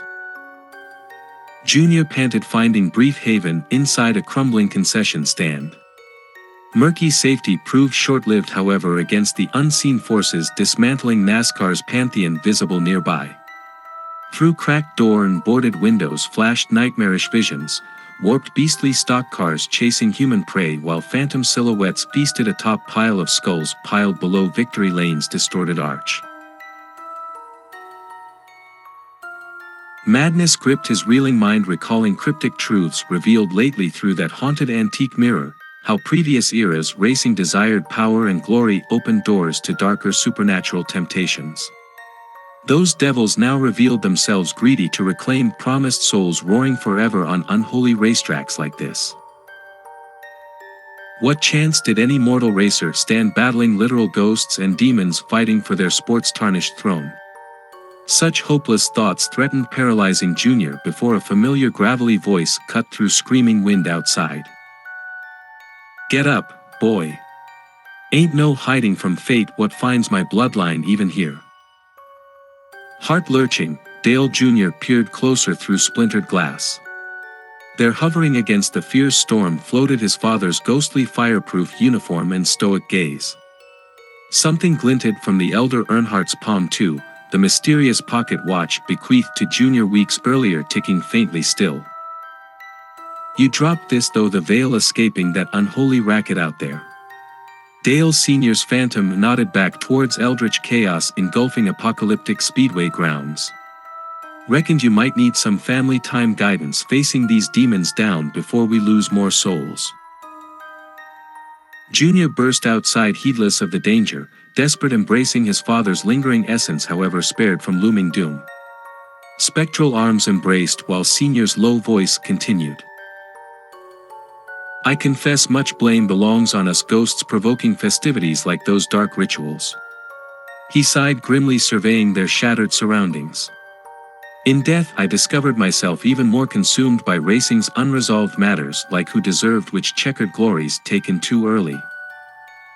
Dale Jr. nodded, remembering how recently unveiled tragedy and betrayal spawned dangerous obsessions beyond mortality. But we awaken darker hungers stirring too. Senior continued, tone grave. Now the real intimidators aim, claiming every soul, thinking they could outrun the Reaper on hallowed ground like this. He unfurled the magical watch in his fist, and Dale Jr. glimpsed its inscription for the first time, Ante Omnia Majoribus. The elder Earnhardt tapped the phrase somberly. Oldest NASCAR relic I ever held, from before Bill France himself, probably. Them Latin words mean family above all. Dale Jr. shivered as his father lowered the antique timepiece into his shaking hands. Tick tick tick, he heard not mechanical motion but the pounding heartbeat binding generations. Suddenly Junior saw countless phantom faces flashing within the pocket watch glass, Earnhardts, Pettys, Wallaces, Allisons, stemming back endless years when racing in its raw roots raced wild and free. Only one way left, redeeming our cursed legacy, son. Dale Sr. rasped, finally releasing his grip so the watch's chain pooled with surreal weight in Junior's palm. You must finish my race. Cryptic allure beckoned Junior toward the deathless event horizon those words evoked, a place where past, present and future culminated, forging sacred covenants. Suddenly he knew the only path was whatever destiny hurtled NASCAR towards. Show me how getting there. Junior managed finally through the anguished love and revelation. Where you and other ghosts aim, keeping unholy threats from tainting our family legacies ever again. The elder racer nodded toward the Ante Omnia pocket watch, now flickering faster red, or was that pulsing life force Junior somehow glimpsed, nourishing roots dating past recorded history? Dale Sr.'s smile held ethereal warmth and sadness. Just follow the crimson thread woven through all our stories, son, it'll lead where you most need being sooner than you reckon. With those final words his father's storied ghost faded from sight, identities entwining into hallowed dreams and nightmares. The occult watch face radiated brighter, etching Junior's awestruck eyes with scorched prophecy. Hot blood binds what cold steel welds. Crimson lenses flared suddenly, blinding him entirely before shadowy vision crystallized, revealing the haunted raceway somehow transformed. Gone were eldritch abominations, with reality restored purer than before disaster struck. Clean rows of stock cars lined the polished pit lanes, with crews prepping for mundane racing holy days ahead. Yet rather than relief, Junior screamed, seeing all driver and team uniforms painted dark scarlet now, while the watch glass displayed his reflection's eyes pouring tears of blood. All around the purified grounds his dickering heartbeat thundered louder than roaring engines. The crimson pocket watch face suddenly cracked open, unveiling flickering film reel within, showing future tragedy on repeat, Dale Earnhardt Jr. fatally wrecking at every iconic NASCAR track that mattered to his family's history. Morbid legacy permanently bound by past and present hauntings, never allowed ending but forever destined, repeating violent cycles. Junior collapsed, weeping for destiny's bleeding, heading straight for him faster than any race car moves. Chapter 16. Dale Earnhardt Jr. stirred, feeling cold steel pressed against his temple. Blinking awake, he found himself surrounded by totemic effigies and simmering incense braziers inside Talladega's haunted burial vault. And the gun-wielding assailant threatening Junior's mortal prospects proved none other than resident witch doctor Bama Mike Cooley, grinning eagerly. The rogue track medicine man pressed his pistol's barrel harder towards Dale Jr.'s throbbing skull. Sorry getting rough early, Dale. But we got zero time tiptoeing round this curse planted on NASCAR soil. Despite the violence in Bama Mike's voice, his eyes shone desperate, conveying no evil motives harming stock car royalty. Junior glimpsed similar harried faces on fellow investigators, Alex Bowman and Mike Joy, hovering nervously nearby too. Gathering wits, Dale Jr. realized these three hoped coercing his unique supernatural insights toward solving this spectral disaster somehow. With nowhere else left to turn, abolishing the lingering ghosts and demonic forces infiltrating the sport's most scared grounds, even Bama Mike's occult extremism offered last-ditch hope. "Alright fellas, you made your point," Junior replied evenly, raising palms. "I'll bite hearing this master plan unraveling hell's traction at Unholy Daga before we all get damned." Mike coolly withdrew the gun, sighing relief. "Many thanks, Dale. As resident witch doctor round here, I take partial blame for those dark spirits awakened lately. My healing roots tie strongly to arcane forces." He turned towards the central brazier where blue flames licked a large brass urn etched in occult symbols. "This here vessel belonged my great-grandpappy medicine man Mike. It captured evil spirits haunting early dirt ovals down south before proper exorcism rituals dismissed them." Reverently Bama Mike lifted the heavy urn with another sigh. "Reckon we need similar supernatural containment trapping these latest ghosts and demons emerged beyond the veil here at Talladega." He nodded toward Junior. "That's where your ghost whisperer skills play chief role, son. Gotta identify the worst haunting offenders so I can siphon their essence into this enchanted pot." Junior scratched his stubbled chin, perplexed. "So I lure angry spirits here, then you magically suck them inside that bottle like genies?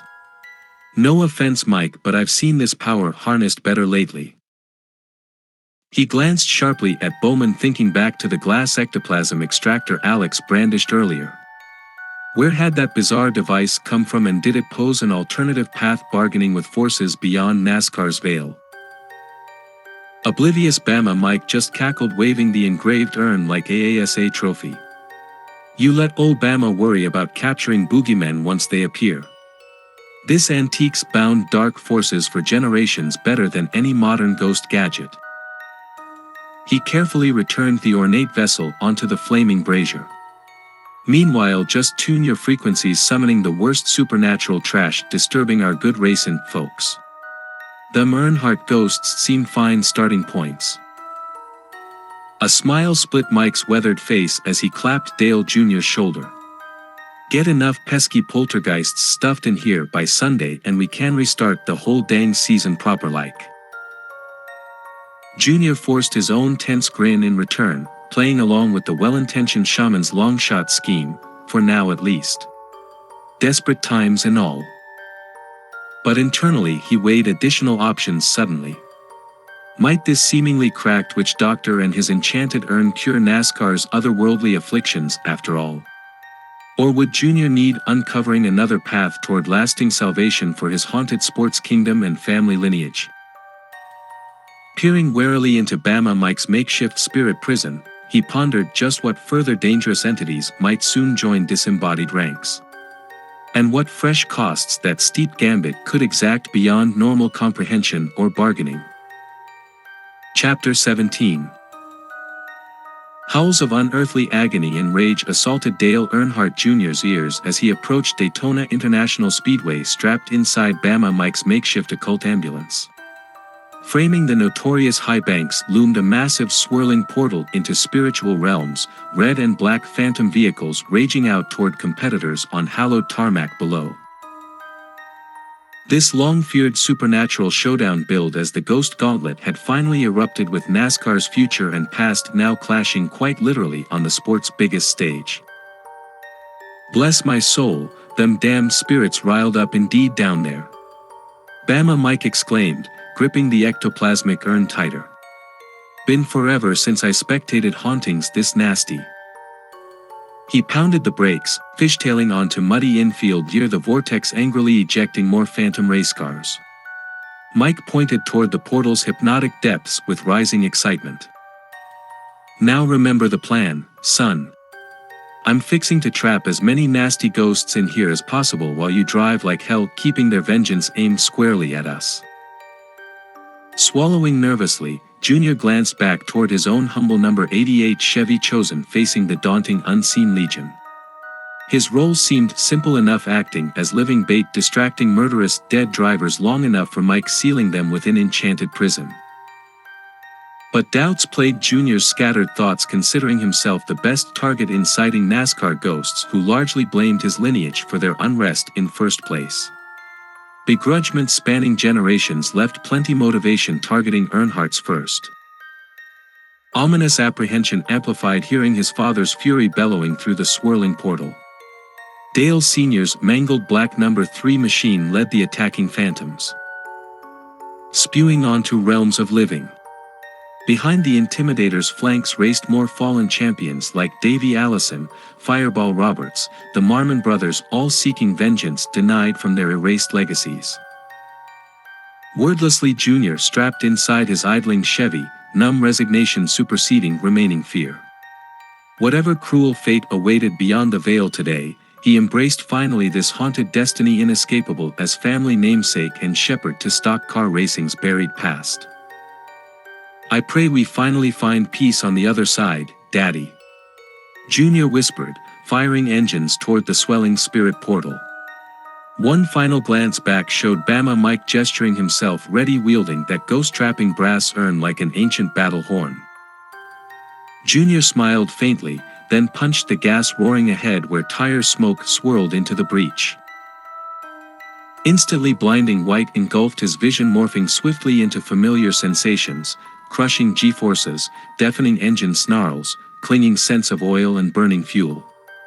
The iconic dream state stimuli gripped Junior's racing soul once more.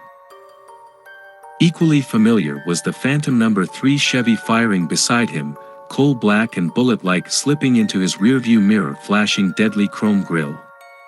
Junior's pulse raced quicker than surrounding ethereal engines piloted by NASCAR legends and demons no longer human. But rather than chasing Junior down seeking revenge, this time the ghosts appeared, guiding him somehow. Hovering protectively around their prodigal son returned to hallowed grounds, more literal now, as Dale Earnhardt Jr. raced surrounded by phantoms toward strange finish line only he perceived ahead. Gone stood Daytona's high banks and grandstands, bearing witness previous years to gladiator spectacles, claiming many lives represented here. Instead, the number 88 Chevy now rocketed down a shimmering crystalline highway framed by countless stoic racer ghosts staring from gleaming pit stalls like mythic gods issuing judgment from Mount Olympus itself. Some vague familiarity nagged Junior's racing spirit, though details remained veiled by hazy eternity drenching this astonishing vision. Glimpses of unmarked headstones, commemorative statues of strangers, endless rows of darkened garages seeming to contain unseen precious vessels behind each door. Gradually those cryptic scenes melted into more tangible focus, gaping crowds cheering eternal race under open southern skies. Victory lane confetti and champagne toasts lingering forever, these sensations embodied Junior's abstract dreams, chasing immortal racing glory beyond life's battered checkers. And suddenly the achieved promised land felt more caged than paradise. Junior barely noticed the black number 3 Chevy halting behind him, or spectral pit crews shuffling noiseless to suspended animation, making adjustments for all doomed eternity. Only tireless longing echoed through the ghostly scene. That once epitomized his ambition, to race, not just cheat death but outrun time itself towards what end he now realized too late. We cannot celebrate life's beauty trapped reliving what's past. Junior turned with tears filling his eyes, seeing favorites claimed by tragedy yet wearing contented smiles themselves now. Behind them stood his father's towering form, scarlet fires dimmed behind familiar shades conveying deepest pride and sadness too. "I understand that now like never could alive, son," Dale Sr. murmured. Chasing immortality only leads racers crashing harder, trying repeating past glories that can't sustain in the living world no more. Emotion overwhelmed any response, so the Intimidator simply opened his arms where Junior rushed to embrace the humbled spirit who defined proud racing generations. All around echoed similar reunions, acknowledging unsettled scores no longer held same meaning beyond eternal tracks. "We ready, moving onward at last, thanks to you showing us the way," Dale said.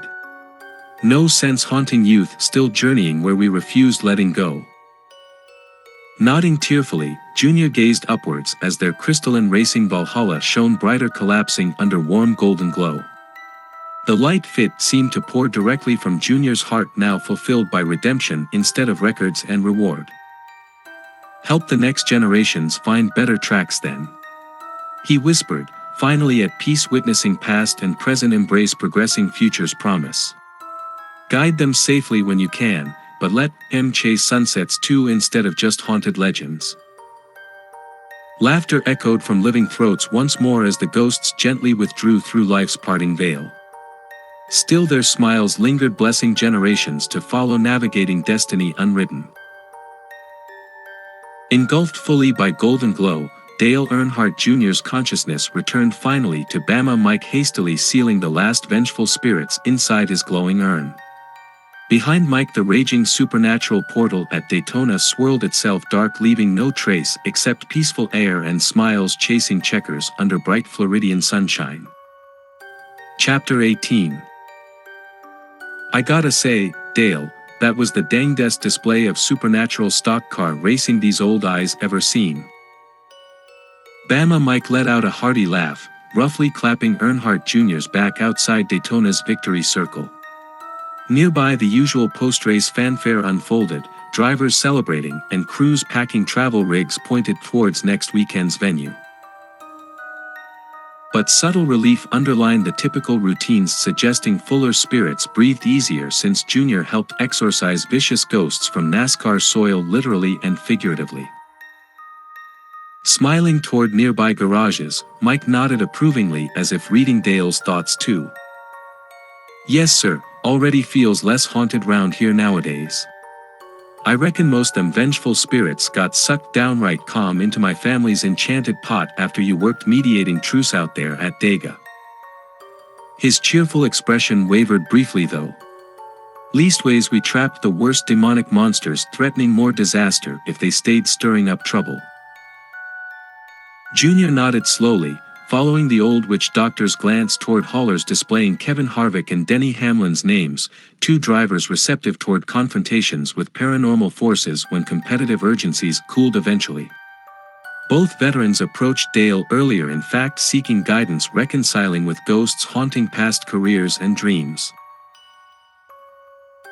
I think finally making peace with Dad, Spectre and others paved better path, understanding how unfinished legacies sometimes leave spirits stuck between worlds.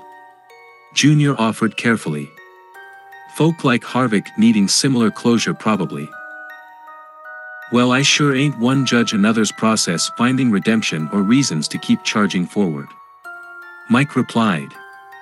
Especially knowing my own great-grandpappy got mixed up with some nasty occult forces back in the early racing days, seeking glory and golden years. He sighed and gently touched the ash-smudged brass urn housing captured spirits from Dale Jr.'s fateful supernatural showdowns. All I know is this ancient prison still rattling pretty hard lately.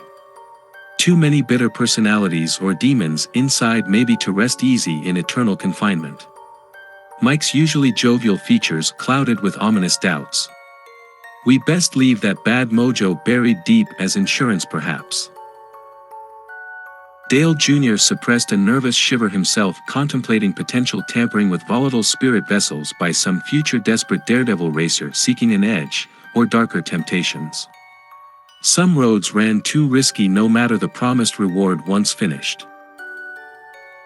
Glancing toward the cheerful scene of competitors celebrating hard-earned successes today, Junior hoped future generations learned appreciating more positive paths chasing greatness. Time would tell if stock car racing stayed truly healed from its previous haunted eras. But for now, bright Floridian sunshine warmed smiling faces and content hearts, grateful, experiencing no extraordinary ghosts or demons raging behind their rearview mirrors anymore. Both living and fallen racers seemed embracing more patient, compassionate mindsets regarding mortal limits and immortal legacies. So as Mike coolly prepared transporting sealed urns full of spirits back toward sacred burial grounds, Dale Earnhardt Jr. breathed easier, himself appreciating life's simpler pleasures with family going forward. No need waiting idly for those gone embracing their next journeys now. Strolling casually around Daytona's bustling garage bays later, however, Junior wondered if he glimpsed a familiar shadowy Ford Racer profile appearing briefly as plumes of smoke billowed suddenly from Ricky Rudd's hauler nearby. Ghostly cackles teased his memory, hearing crews shout and scramble containing unexpected flames threatening precious equipment. Junior blinked, shaking off distorted visions from high-stress recent weeks surely. With a peaceful smile he turned away, ready, enjoying precious days ahead no longer defined by foreboding psychic chains from the past or future. At least for one bright beautiful afternoon, no spirit seen or unseen could spoil NASCAR's hard-fought serenity, leaving haunted histories finally checked and scored. And if certain mischievous gloved hands seemed twisting that symbolic outcome just a bit further against resisting reality underneath victory lane, well, what better blessing smiling down on racing's immortal playground than playful tricks welcoming another unpredictable season chasing checkers. The end.